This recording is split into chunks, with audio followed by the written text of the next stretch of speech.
Hey everyone, so I figured I'd use this opportunity to answer a question I get a lot actually, and after posting my video yesterday about my new transformation coaching program, I got a lot of questions about it, like kind of just like details about it, and naturally one of them is, well, how do I lose weight without counting macros or calories, right? And it's a really good question because that's a big component of the coaching program and why I'm doing it.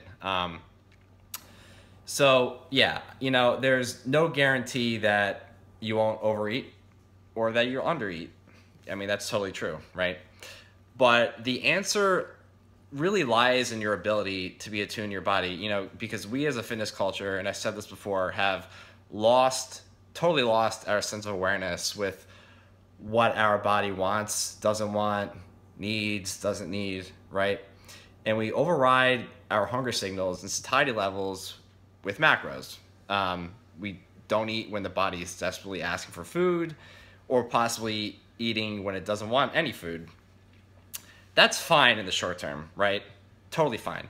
But as a lifestyle, it's really not, because it denies and disrespects your body.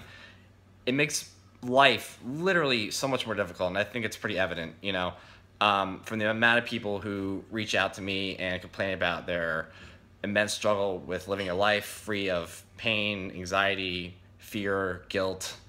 We want to displace that with joy, liberation, and happiness.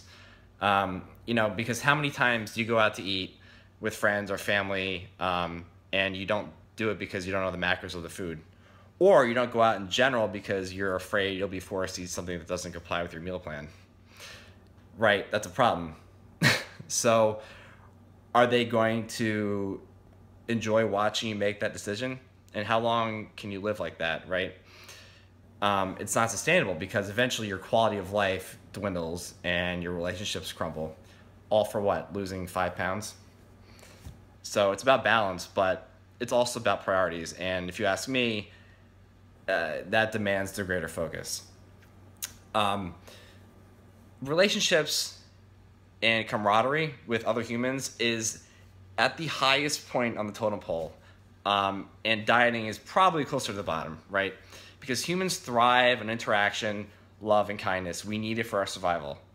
The ability to lose weight without counting macros or calories comes from a mindset shift, and consciously having an approach to your body that involves more openness and more curiosity, which we lack so much of right now. Sure, you might have some deep hunger pains, and other times may not be hungry at all, but it's much better to listen to what it tells you and to respect that than to ignore it in the long run. Because actually, when you eat more nutrient-dense foods as well, and avoid low-calorie, calorie-free foods that we all like to, jump to, we're able to satisfy our cravings better and hunger. But the issue is no one wants to take the time to eat and slow down. We instead want to mimic the food volume we have when we don't diet, and we do that with calorie-free foods. But you know what? A calorie is not a calorie. Most of us know that. So nutrient-dense foods that are high quality will satisfy you much, much better. And in change, this creates better results for weight loss. I've honestly worked with enough people to see that this is totally doable, and it also makes you much mentally stronger, which is probably the biggest win of all. You're more intuitive, and you avoid these cognitive distortions that we have about food, and our relationship with it. So my client Cassidy is a great example of this, and she's in prep for a show, and I have her running through a lot of the things I am doing right now in my new coaching program, and she's kicking ass. She's doing really, really well. I'll probably get her on in the next video to discuss more about it.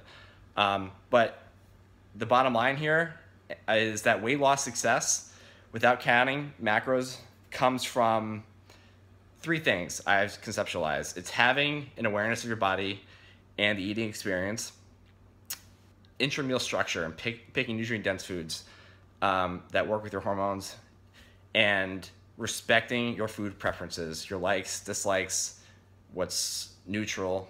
It comes down to those three things. So hopefully that helped answer that question. And thank you guys for watching.